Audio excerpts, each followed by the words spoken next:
Ay hapon ganyan tanan mao ni akong baboy nga ginapakaon diri ko mo bangon og sayo.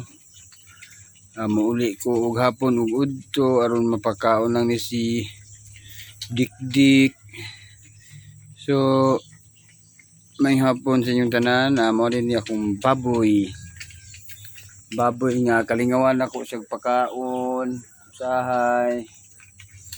Kada sayo ko mo mata kay luoy manggud pod og di mapakaon, so mo na nga pasalamat na lang jud ta wa ta nimog hayop kay nahimo tag hayop adugay ra ta nga wagtang. Mo na nga unsa may sitwasyon sa hayop sa buhi pa sila atong atimanon jug tarong